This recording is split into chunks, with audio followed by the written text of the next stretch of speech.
Hi, I'm Ashton, and today is another trans book review. I'm in front of my bookshelf, which is exciting. I've never filmed here before, but everything in my room is moving around.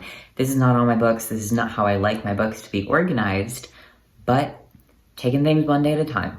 And today I want to talk about the book Felix Ever After by Case and Calendar. The last trans book review that I did was one that I did not like very much. It was Stay Gold. It was like 4 or 5 videos ago. You can go watch it if you want, but this one is not like that. I liked this book, so no spoilers, just me talking about things that I liked, disliked, things that were in the middle. You can watch it and then read it and you'll be fine. I will not spoil anything. Gotta zoom in on my notes here because I don't have my glasses on. But because I don't have my glasses on, I can't see where the zoom button is. So per usual with my trans book reviews, I'm going to give you a background, where I heard of the book, why I wanted to read it, etc. Then I'm going to tell you the synopsis off of Goodreads.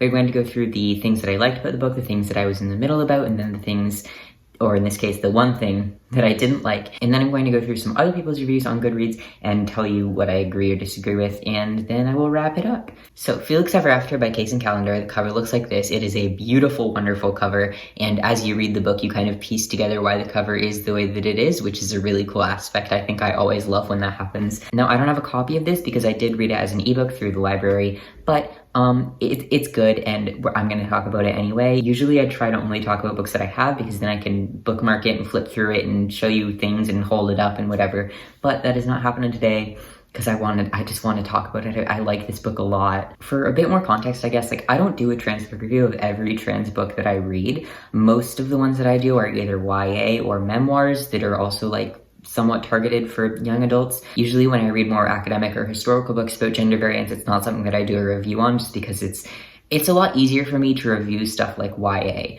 Like, I've done trans book reviews on this, but not this, because this is like a 101 gender and sexuality for beginners, right? So it's not really something that would make sense for me to review. The point is, I read a lot of books. I've read 57 books this year, and I'm currently in the middle of 2, but I don't do a trans book review for every book that I read. Usually I just do it when there's like a lot I can talk about, whether it's because I hated it or I loved it or have really mixed feelings. So, you know, in this case, as you can probably tell, I really liked it, but I want to talk about why I want to recommend it to you. I want to talk about it, so we're gonna start. So yeah, that's a bit of the background. I don't know where I first heard about it. It might be because a lot of people I'm friends with on Goodreads marked it as want to read. It's a trans YA book with a transgender Black main character written by a trans Black person. So its own voices both when it comes to gender and to race, which is really cool. Obviously, I don't want to overgeneralize or not give enough credit to cis people, but typically trans books written by trans authors are better. That's just something that I've realized. So, you know,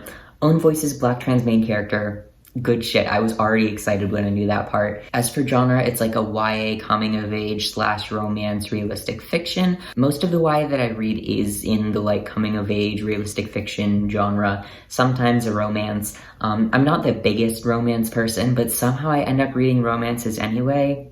Like, this is based on the cover and the Goodreads tags of genre, the same genres, YA coming of age romance, as the last trans book I reviewed, Stay Gold, which you all know I hated. This book isn't as trauma porny, not even close, so that's nice. I would give content warnings for transphobia, being like outed by other people, and cyberbullying. So, you know, I saw a few people mark it as want to read whatever, and then I looked at my library app and it was like, new releases, Felix Ever After, and I was like, sign me up for that waitlist. So I read it in like a day, I think, and wrote all of these notes as I read it. But in the LGBT book club that I'm in, we alternate meetings between like assigned readings and like giving each other recs. And one of the people in the meeting gave the rec of Felix Ever After. And I was like, I just checked that out. I'm so excited. And then right after that, they gave a rec for this book. And I had it right next to me and I whipped it out and I was like, are we the same person? I love this book. This is a really good one. I'm going to talk about this in another video that I'm planning. It might be in a while because I want to read a few more books before I do it, but just so you know, after that meeting, I read it within 24 hours because I was very excited, and I think I was right to be excited. So for the last bit of context, I will read you the synopsis, and I will do my very best to not spoil anything that is not already said in the synopsis. And if I do, I will edit it out of this video. Felix Love has never been in love, and yes, he's painfully aware of the irony. He desperately wants to know what it's like and why it seems so easy for everyone but him to find someone. What's worse is that, even though he's proud of his identity, Felix also secretly fears that he's one marginalization too many. Black, queer, and transgender to ever get his own happily ever after. When an anonymous student begins sending him transphobic messages after publicly posting Felix's dead name alongside images of him before he transitioned, Felix comes up with a plan for revenge. What he didn't count on, his catfish scenario landing him in a quasi-love triangle. But as he navigates his complicated feelings, Felix begins a journey of questioning and self-discovery that helps redefine his most important relationship, how he feels about himself. Felix Ever After is an honest and layered story about identity, falling in love, and recognizing the love that you deserve. That synopsis alone really drew me in. Like, the thing about having, one marginalization too many, that's how I have very often felt before about being autistic and trans and queer. The way that the author discusses overlapping identities is just, it feels so real, especially when you're also someone who has overlapping identities. So per usual, I'm going to start off by telling you all the things that I really liked about this book. My favorite part, personally, and probably somewhat irrationally, but I want to talk about it anyway, is that one of the main characters discovers that they hold an identity that I also hold. I'm not going to tell you which character, and I'm not going to tell you which identity because I don't want to spoil anything. It's an identity that isn't written about a lot. I don't think I've ever read a book before with that identity explicitly mentioned as one of the characters having it. It was so cool. On one hand, I would love to tell you what it is so that you know, but I don't want to spoil anything, and that would be like a super minor spoiler, but I want you to discover it on your own. I love representation in general, but when it's like hyper-specific representation and you really see yourself in a character, wow, wonderful. Another thing that I really appreciated is really only something that I can appreciate in contrast with some other trans books. Like, from the synopsis that Felix is outed and his dead name is exposed to the public, but the author very craftfully never says his dead name, which is so good. I have read so many trans YA stories where an outing is a part of the plot, which is fine, but the author just says a dead name unnecessarily. And I think this book is a really great example of how you can properly do outing as a part of a plot without giving your character a dead name. Like, there is no way you could tell this character's dead name, and I loved that. He's just Felix. The reader does not get to know his dead name, because in real life, when you meet a trans person, you don't get to know their dead name either. It's always something that bothers me when an author feels the need to give a character a dead name, because it really doesn't, there's no need for it, and to me, it perpetuates the idea that cis people have an entitlement to what our birth names are, and they don't. And that didn't happen in this book, and I liked that a lot. The next thing that I wrote down on my good list is that the relationships are so complex, and they overlap, and they change nature throughout the book, and it's wonderful. It feels really raw and real. Boundaries are crossed and relationships change, and there's communication about that, and then there's lack of communication and conflict surrounding it, and I'm a character-driven reader, right? So I'll talk about this a bit more probably, but I say that in every book video. Again, I repeat it all the time, I love a good character. This is a good book if you like a good character. I feel like the characterization of a lot of the characters in this book are really strong, and therefore their relationships are able to be strong, which I also really love reading about. Yes, there's a plot, but I also really found myself attached to the characters and a lot of their relationships with each other, which is something that I really enjoyed. And maybe it's weird to sit and say oh, I love that this book has relationships. But to me, they felt a lot more fleshed out. They felt very 3D and a lot more dynamic than a lot of the other YA that I've read. So if you're also someone that's pretty character driven, I feel like you might appreciate that aspect of this book. Another thing that is really complex and overlapping and wonderful is identities. There are so many characters of so many different identities in this book. You get race, you get class, you get gender, you get sexuality. You don't get disabilities at all, which, is okay. Not every book has to have a disabled character. You don't really get size. There's no explicitly fat characters. You don't get any explicitly neurodivergent characters either. I really would have appreciated that, but you can't have everything. And, there are very few books that have the interlacing of race, class, gender, and sexuality already. So does it encompass literally every identity in the world? No, but it's got a lot of them in there, and I think that's pretty cool. In relation to that, gay friend group. It's not really spoiling anything to say that the friend group that develops and that you get to know over the course of this novel is very gay. That felt to me very realistic. Even in high school, the majority of my close friends were also LGBT, and something that cishet authors often shy away from is a lot of gay characters. You see that in a lot of bigger YA novels where there's one token gay character, or even less often, but one token trans character, and they don't really have any gay friends. That is not the case in this novel. Our main character is trans and queer, and so are literally all of his friends. And obviously that might not be accurate to literally every single person's experience, depending where you live, depending who you like to hang out with, depending on whether or not you're out. But for me and for a lot of the people that I know in real life and through the internet, like a lot of LGBTQ plus people gravitate towards other LGBTQ plus people. Like, I feel like when cishet authors write stories with gay characters, there's one gay character, right? It's the token. And to me, obviously, that doesn't always sit right because I'm gay and all my friends are gay. Reading something written by a trans author that is also like, yeah, this person's friends are all also queer. I'm like, yes. It leaves room for a lot more representation, and it also feels a lot more realistic to like my in real life friend groups, you know? There are also discussions about class that you don't see very often in YA, which I appreciate. You all know I'm a lefty, a left-handed leftist. And one of the things that I critiqued in Stay Gold is the really weird, like, constant billionaire bootlicking. This book is not that way. One of the main characters is very well off. Like, his bedroom is 2 stories. Because there are discussions with that character where other characters will be like, you're coming from a really privileged standpoint and that is annoying. And they'll get like justifiably angry. And it takes the well-off character like some time and some self-reflection to recognize that, but he does recognize that.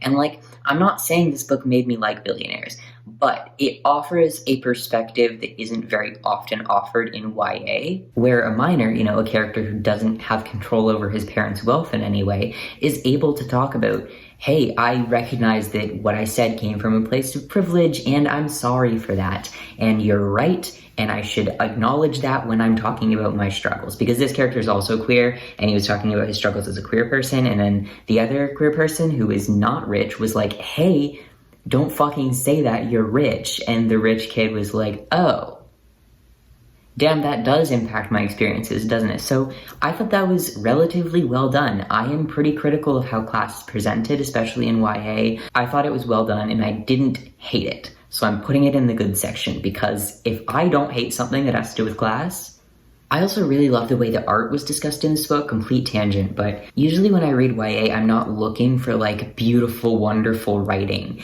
It's not typically something that I find myself drawn to in YA books. Like when I read Gothic fiction, yeah, if I don't get like highbrow, beautiful, pretentious ass writing, then I don't want it.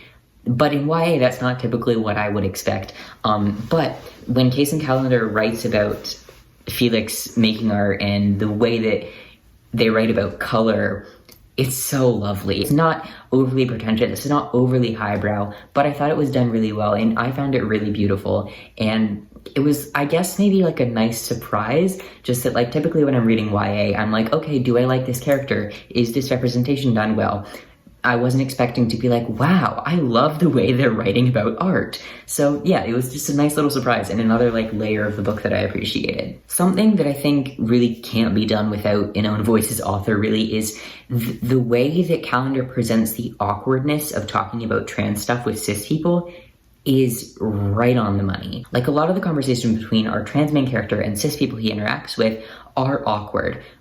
And I've critiqued stuff like that before because it feels awkward because a cis person's writing it, and the things the trans person says are awkward because you know a cis person's writing it and it doesn't sound like a trans person talking.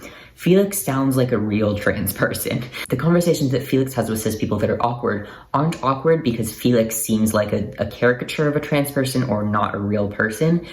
They're awkward because conversations with cis people are sometimes awkward. And you can tell that the writer does that from a perspective where they know that because they've been in similar situations. Like, because it's Own Voices, those conversations are able to be explored in a lot more depth and with a lot more accuracy, in my opinion. One of the examples of this that really hit home for me was one of the transphobes reacted with being more concerned about being labeled as a transphobe than the actual transphobia that they exhibited, which is just so fucking accurate. That happens with all forms of oppression. You know, men will be like, oh, you call everything sexist, and they're more worried about being labeled as a sexist than actually being misogynistic people. You know, that's a real common like dynamic, and the way that it was handled was both accurate and very revealing about different characters. And that's one of the examples of like the awkward conversations where it's not awkward because of the trans character, it's awkward because cis people are awkward talking about trans stuff. And this author understands that. Another thing with one of the characters that I really liked, I'm not going to spoil it, I'm not going to say who, but one of the cis characters is just a genuinely great ally. They always know what to say, they're always defending Felix, but they never really overstep any boundaries. Like, they seem to just have a genuinely good understanding of transness, and they seem to be a really great friend to Felix. Like, they don't do anything transphobic ever, even when they're mad at Felix, which, you know, sometimes transphobes will use as an excuse to be transphobic, but this character doesn't do that. This character is just genuinely a good ally, and that is something that I appreciate. Not because I think every character has to be a perfect person, because this person also has flaws, but because it's so often that every single character will be transphobic in some way. You know, it's very rare that in a YA trans book, there's a character who's not the trans main character that just understands and is a good ally. Usually, I feel there's some sort of arc to get there. There's some sort of romantic arc or some sort of redemption arc, and this doesn't have that. This character is just a good ally, and it's really refreshing to me to see that character being built around things outside of, oh, this is the transphobe redemption arc. Like, this is just a character that has qualities outside of any shitty transphobia. The fact that there's even just one character who doesn't have to go through that arc, who can be characterized in other ways, it's just so refreshing to me. Like, again, I'm not trying to say that you can't have transphobic characters, but having an ally already that, like, doesn't need to learn and knows of things from their past, and we don't have to watch be a transphobe, is really refreshing to me as a trans person. Another, like, character thing that I wanted to talk about a bit is that for pretty much every character, I could pinpoint some, like, main motivations, and that's something that I really enjoy. Like, for pretty much every character, you can tell what values they hold that impact their decisions with relationships, with families, with school decisions, with, like, a bunch of different things. Because it is very, like, you know, last year high school coming of age type thing, a lot of them are discovering things about themselves, and while you also discover those things about them, you can also discover their motivations, which builds a pretty strong character, in my opinion. It might not be something that everybody, like, looks for necessarily, but when it happens, I think it's nice and it's good. It's refreshing. Again, like, whenever I feel like I can pinpoint one or two or three or however many, like, main motivations behind a character's decisions rather than just taking every decision at face value, I feel like it's a well-constructed character, and that it happens for multiple characters in this book. Finally, on my good list, I think the way that pride was discussed was really great. A nitpicky problem that I've had with many trans books, not just, like, fiction, but also nonfiction, is the way that it discusses pride. You know, it does reference it in positive ways, but it also acknowledges, I don't like that there are cops at Pride, and I don't like that there are corporations at Pride, which are two really, really, really big issues within major Pride parades. And because this is set in New York City, obviously that's pretty prominent. I would say overall Pride is portrayed in a positive light, but I like that that was even included because in so much trans literature, Pride is just seen as, like, a uncontestable, like, do not critique it, pride is a good thing. And pride as a concept is a good thing, but pride with cops and with corporations is not a good thing in my opinion. And you all know I'm a leftist already, but, like, I oftentimes have an issue with how pride is presented in LGBT literature in general, and I'm glad that this one took a bit of a more nuanced take, where it wasn't just like, yeah, I love pride, I go to pride every year because it's great, and I can be myself, and I don't care the cops are there. Like, it didn't go that route, you know? I liked that. Okay, moving on to my things I'm unsure about list. First one, I was between putting this on the meh list and the bad list, but Harry Potter. This book references Harry Potter so much, and maybe it's just bad timing, but we all know that J.K. Rowling's a TERF, and literally also the last trans book that I reviewed, I was like, hey, why do they keep referencing Harry Potter? And now in this book that I really liked, I'm like, hey, why do they keep referencing Harry Potter? It's referenced even more in this book than in that one, and, like, I'm tired. I don't want to hear about Harry Potter. I know it's a very common pop culture thing, and I know that a lot of LGBTQ people like it, but right now, maybe it's not the best time right now, currently, to talk about Harry Potter, especially in the context of a trans book, considering the author's feelings. Speaking of pop culture, there are a decent amount of pop culture references in this book, and sometimes there are history references, like one of the characters has a Klimt tattoo, which I think is really cool. Like, there are art references that I definitely caught and enjoyed a lot. But the more pop culture related references flew right over my head, and that was relatively frequent, which is not an issue with the book. It's not an issue with me. It's just something that usually flies over my head. I'm not a big pop culture person. That's in the meh because it's something that for me made me less connected to the book, but probably won't for the majority of you, and isn't like an inherently bad thing. It's just something that didn't connect with me as much as it might with a wider audience, you know? Another thing that I didn't hate but wasn't really sure about is how predictable the plot was. Maybe it's because I've read a lot of YA. But from the beginning, like from the first few chapters, I picked out both characters that would have a major arc, and I knew what those arcs would be. I knew who would betray our main character. I knew that one of the plot lines was going to end up going in a little U-turn, and it did. To be fair, I have a knack for stuff like that with like movies as well as books, and I have read a lot of YA, so at this point I'm like, oh, that's the type of character that's going to have that type of plot line. And I don't think that's necessarily a bad thing, especially if you're not someone who reads a lot of YA, but you want a good YA book. If you're someone who finds it annoying when books are even a little bit predictable, this might not be for you. If you're someone who is good at predicting things in books, this might not be for you. There are a lot of twists and turns, I appreciated that, but for me it was like there was a warning sign before everyone where I was like, I know what's coming up.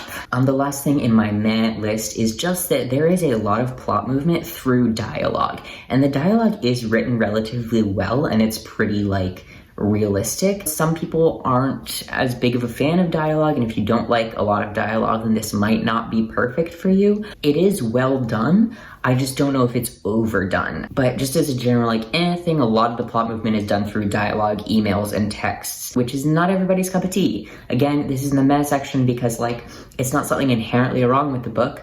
It's just something that might not be perfect for every reader. And then side note with dialogue, sometimes Felix just doesn't talk in conversations about transness and about him.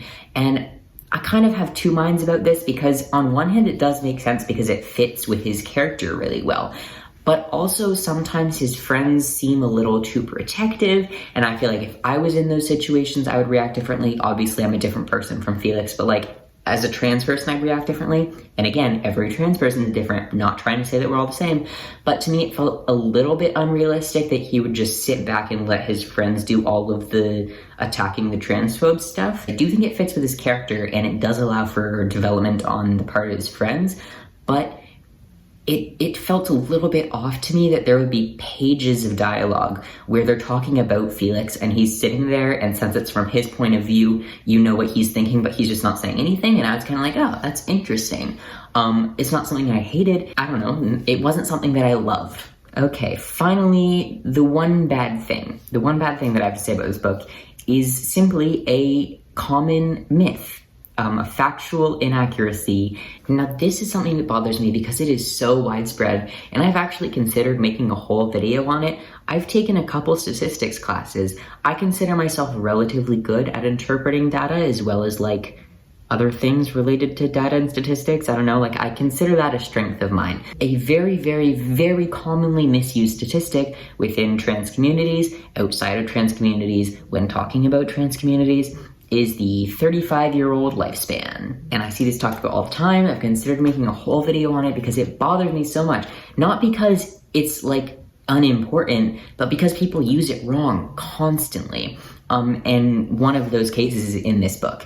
And while I know that it's probably not on purpose, and the majority of the time people genuinely think what they're saying is correct, it is misinformation. So during a part of this book, Felix goes, trans people of color like me have a life expectancy in our mid-30s, which is not true. There has not actually been any study on the average life expectancy of trans people or trans people of color. So that statement, you may have heard it before. It is 35 is the number that people like to throw around. I've heard trans people have a life expectancy of 35. I've heard trans women have a life expectancy of 35. I've heard trans people of color have a life expectancy of 35. And all of those are not true. There is no data on that I know of. So where this number came from is actually a 2015 report from the Inter-American Commission on Human Rights. Unlike a lot of academic research, this entire paper is actually free online.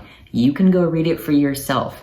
but let me break it down for you. The only time it mentions life expectancy is in this sentence. Latin American organizations report that the life expectancy of trans women in the region, so in the region of Latin America, is between 30 and 35 years of age. So already from that statement, we know that the number 35 is not from data. It's self-reported from different organizations, and it only applies to trans women in Latin America. Later in chapter 5, when this life expectancy statistic comes up again, they reference note 772, which says exact figures vary according to sources and countries. It links to multiple studies, none of which actually talk about life expectancy. They just talk about the age range of trans people that are murdered. This study references a survey of 420 murdered trans people. It says 70% of them were between 22 and 41 years of age. That sounds like a lot, but considering that most trans people don't come out for, a decent portion of their lower life, you can probably pretty safely assume that 10 and under would be shrunken down for the number of people that are out as trans and would be vulnerable to a trans-related hate crime / murder. On top of that, the majority of homicide victims are 29 or younger, so 80% of trans people being killed at age 35 or younger isn't that surprising, considering that also the majority of normal homicides are of people under the age of 29. You'd have to do some sort of t-test, and I am not about to do that much math for this one video, but my point is that number is very often misconstrued and very often misused. People are extrapolating this 35 number from this study to all trans people. I've heard this all over the place, and it bothers me because it's misinformation.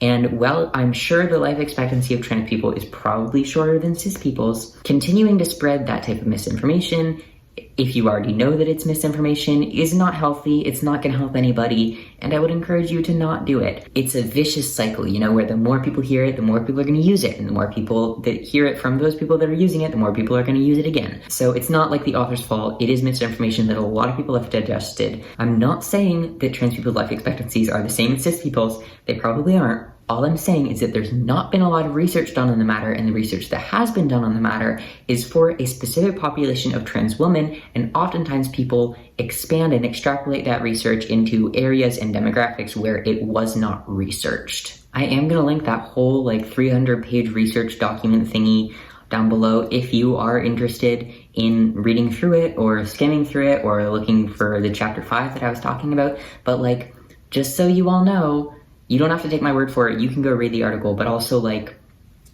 please stop saying that if you don't know the source, and now you know the source. So I have used that statistic before. I don't know if I've used it on YouTube, but I'm pretty sure I've said it in real life a few times. I know better now.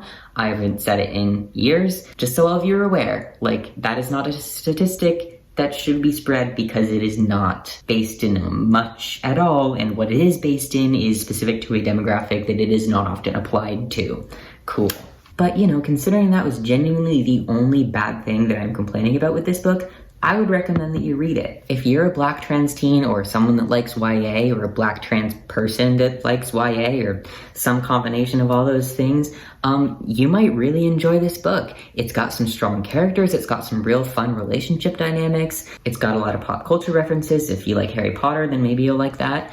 It's got a lot of twists and turns that if you aren't looking for them, they might take you by surprise. Now, sometimes when I close off trans book review videos, I like to look at other people's reviews on Goodreads of the books. When I dislike a book, I like to look at positive reviews, and when I like a book, I like to look at negative reviews. So reading through a few of the negative reviews for Felix Ever After, there were not a lot of them. The book is pretty highly rated, but I did read through I think every 1 and 2 star review that exists, and the common themes were people just didn't like Felix as a character. That is something that might just be personal, different types of people like different types of people in real life, and so they probably like different types of characters. A lot of people talked about how Felix is flawed, and it is true, Felix makes mistakes.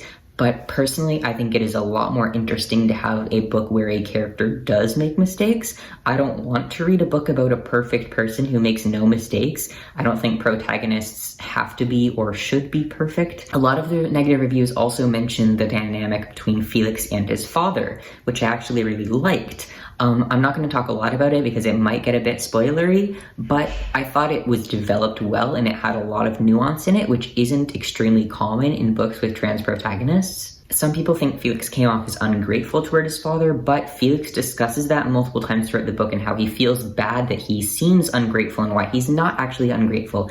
Trans people very often have complex relationships with our parents, especially if they've helped us in some ways and perpetuated transphobia in others. I thought it was well written. I thought it was a much more complex relationship than you see represented a lot of times in trans YA, which is something that I appreciated.